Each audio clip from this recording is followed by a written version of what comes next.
Hi friends, it's Anne here, and today's video is my first update for my Pan That palette for 2022. I've got my trusty little sidekick right here beside me. Just had a little snack.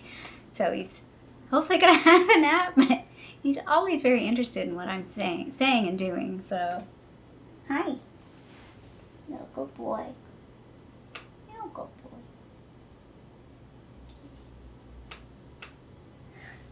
Okay. Let's actually talk about makeup. So the eyeshadow palette that I've chosen to work on this year is the Too Faced Chocolate Bar palette. It's gonna drive me crazy filming. Like I was just trying to take my thumbnail and they're so reflective that I don't know how well the thumbnails are gonna work out. This palette and my other palette. The other palette's worse and like fingerprint crazy. But anyway, Too Faced Chocolate Bar palette. So my friends, we have a pan. It is so teeny tiny. You probably can't even find it. It's like, where's Waldo? Where's the pan? So the pan is actually in this shade right here, which is Marzipan, which is the one that I predicted like was gonna hit pan first. Didn't think I'd actually hit it this month, to be honest. I'll put up a like hopefully a closer up picture where you can see the pan. It is real tiny. I just hit pan on this like very end of the month. And I'll put the side-by-side pictures up as well. Again, they probably won't look a whole lot different. I've been mostly focusing my attention on this side of the palette. So I think I said that in my intro. Salted caramel, marzipan, hazelnut, creme brulee, haute chocolate, like haute couture, hot chocolate, and a semi-sweet. I have kind of used a couple of these shades here and there, but not often. It's mostly been this side of the palette. And I really really like this palette in its boringness for the days where I just don't want to think about putting on makeup, like Monday mornings. Like this is my Monday morning palette. I don't want to think about what I'm putting on. I just want to slap something on and know it looks okay. So this is what I'm going with. I think I'll hit pan on this shade at some point, but the rest of the mattes, you know what? If I don't hit pan on any of the mattes on this, I'm totally okay with that. They're really hard pressed and really pigmented. I do use this shade for like eyeliner, and I use it quite a bit. There's like zero dip in it, like zero dip. It's crazy. So yeah, I'm glad I picked this palette. Again, super boring. I mean, if it were like the only palette I was using, I would be pretty bummed out because it is super boring. And I do like to mix it up a little bit, but it does work for the fact that it is super boring. So it's easy also to mix and use with other palettes as well, which is one of the reasons why I picked it. I'm not weighing this palette because it weighs 209 grams, so it's too big for my jewelry weight. I had to weigh it on like the kitchen scale, and like there's no way, like I'm not gonna use 9 grams of eyeshadow to even get it under that. So I'm not weighing this palette, just taking photos. The face palette, again, super fingerprinty, super reflecty. You can see everything that's going on there. It's the Hourglass. This is the Ambient Lighting Edit Volume 4, so this is from 2018. And visually, like this way, it's not gonna look a whole lot different. I've really been focusing on just actually the two face powders, like Dim Light and this one, and I've kind of been blending it in with this one. I took a picture this way, and I'm hoping you'll be able to see, like Dim Light is pretty flat. Dim Light's one of my favorite shades, so I kind of like it as an all-over face powder. I did try using this, what is this shade actually? I don't even know what it's called. Diffuse Light. I did try using Diffuse Light just under my eyes on its own. It's too light, like it doesn't look right, and it's too yellow on its own. So I feel like because I'm pretty pale right now, like this is as pale as I get, blending these two together is working. And I am weighing this palette, so I do have weights for this. If it goes as poorly as last year did, I will stop doing weights, but right now I am doing weights, and it seems to be working. So when I introduced this palette, it was 137.79 grams. It's now 137.28 grams, I think.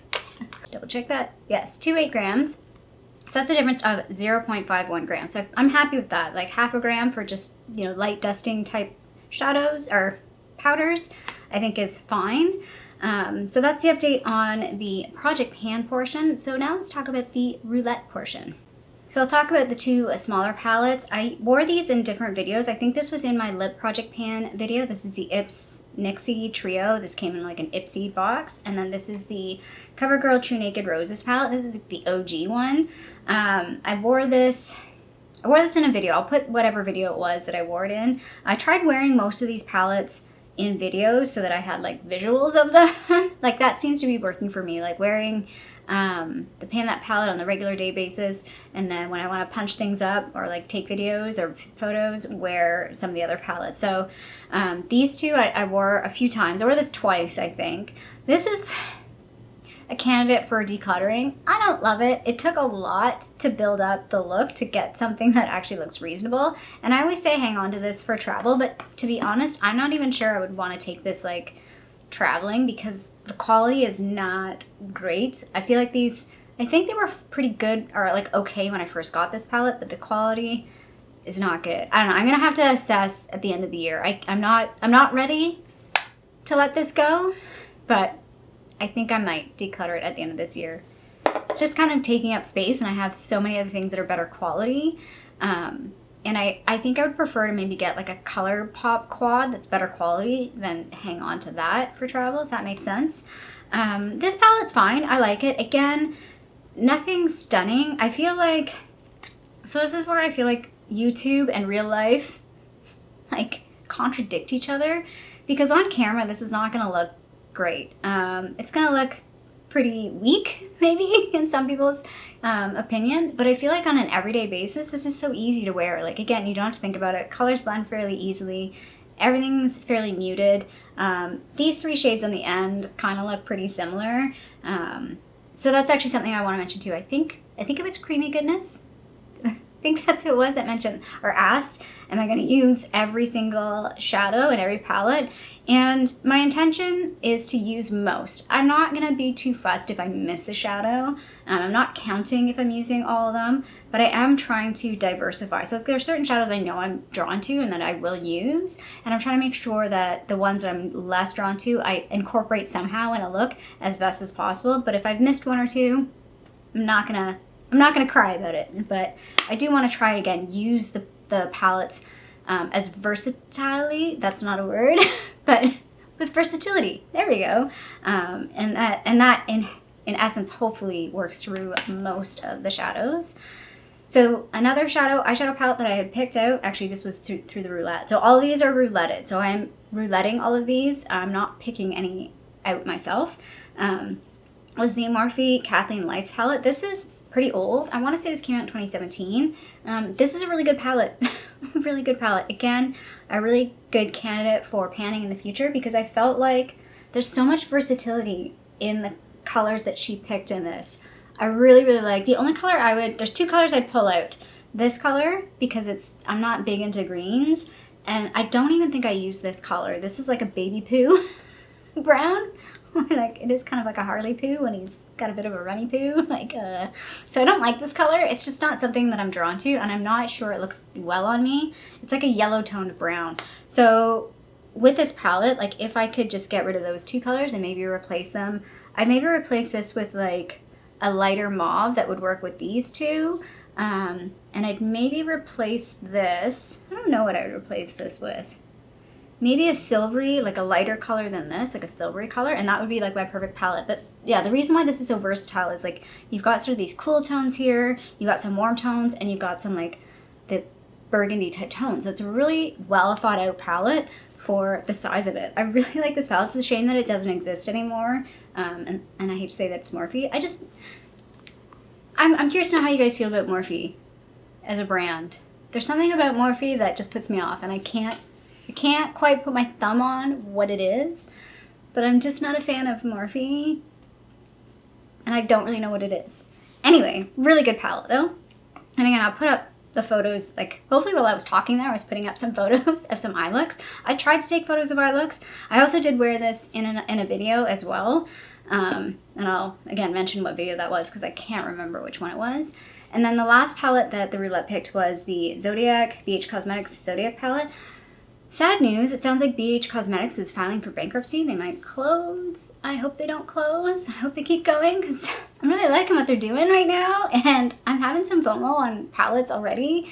I think I want to get some of those travel palettes, like the London one. I've seen the London one in person, and I almost picked it up, and I didn't. There's also a Barcelona one that looks really nice. I've always wanted that blueberry muffin one since I saw Makeup from Mariella talk about it. And yeah, anyway, this one's a really good one. Again, I totally recommend this. If you find this at Marshall's or Winners, totally pick it up. Or TJ Maxx, and you don't have it, and you're thinking about it, get it. Because it is a really good palette. Again, super versatile in terms of like warm tones, cool tones. I haven't been wanting to pick up the other ones. There's what the crystal one looks really interesting. But like the other Zodiac one that's like warm tone, it's too much warm tone for me. This has enough warm in it that I'm okay with it. Again, I'll throw up some looks because I normally gravitate towards the pinks in this palette. I think I talked about that. This palette has reminded me that I like blues. And I tend to forget that or get scared of blues. These blues are good because they're sort of like muted blues. Like this is a teal color. This is sort of like a purpley blue. I did a eye look with just Cancer and Gemini. I didn't even use a single matte. And I thought it looked so good. I was like, man, I like this. Why don't I do that more often? So I appreciate that this forced me to go out of my wheelhouse a little bit. And again, same with like Aquarius. Like it's a color that I'm not normally drawn to, but it's actually really cool. It's like a duochrome type color. And a good selection of mattes. The only thing I would say, again, in some of these, I feel like the browns are all a little warm toned. And I would have appreciated maybe like a cooler tone. Like they could have mixed some of these up a little bit. But anyway, this is a really good palette. I always feel like I want to use it more. Like I'm sad to put this one away. And that's how I want to feel about a palette. And that's how I feel about this one.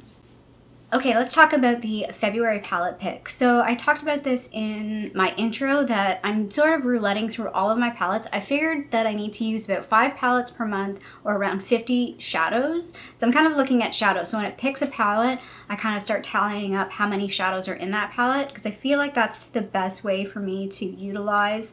So I don't use, like if I had 5 big palettes and then 1 month and then 5 like quads another month, that doesn't make sense. So hopefully you follow where I'm going with why I chose like number of shadows to sort of tally up. So the first palette that the little Tiny Decisions app picked was BH Cosmetics palette, the Royal Affair palette. Again, another palette I really liked. And I did do a comparison between this and Zodiac, and I felt like, I think I said the mattes in this one were a little bit better, and the shimmers in the Zodiac are better than this one, but I like them both. Like they're different. But yeah, this again could be a potential like panning one because it's got a really good wide variety of shades in it. I need to try and make sure I use this shade, Crown, because that's again, there's always 1 or 2 shades I look at a palette and I'm like, I don't want to use that. I don't really have an issue using, what's that one? I can't even read the writing on that one. Throne, the blue one. That I know that green is going to be a challenge to use. So yeah, pretty excited that I got this one. This is a fairly large palette in my collection. It's got, 15 eyeshadows, so that's a fair amount. Then the next palette I picked, I was kind of disappointed because I knew this was going to happen. I knew this was going to come in a month that didn't seem that it would fit, was the Poppy Cosmetics Neon Drip palette. So this is a very, very bright palette.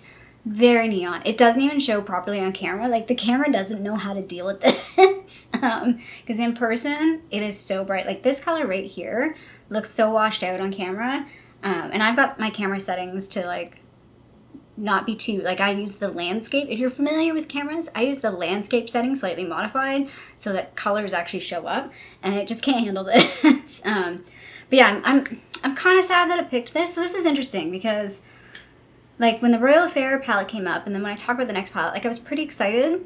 Like I was excited that those palettes came up. And when this palette came up, I'm like, oh, now I'm going to have to work hard to like try and figure out how to work this in looks. I mean, I like that it's different. And I like that it does challenge me to think about a different eye look. But I was less excited about this palette. And that makes me think about, should I really keep this palette or not? Because I'm less excited to use it. I'm more nervous and scared. I do like I have used it a few times and I've liked how I've gotten out of it. But yeah, I'm nervous using this and I don't feel excited to use it. And I'm not sure how I'm going to use it. Anyway, so that's the second palette that it picked. So like, what are your thoughts? Like, is it good to keep a palette even if it's a bit out of your comfort zone? I mean, I don't have a lot of palettes like that. This one is very unique in my collection. Like, this is not repeated really in anything else. So keeping this doesn't really fuss me too much, but Again, I'm not super drawn to it, so should I keep it? I don't know. Anyway, thoughts.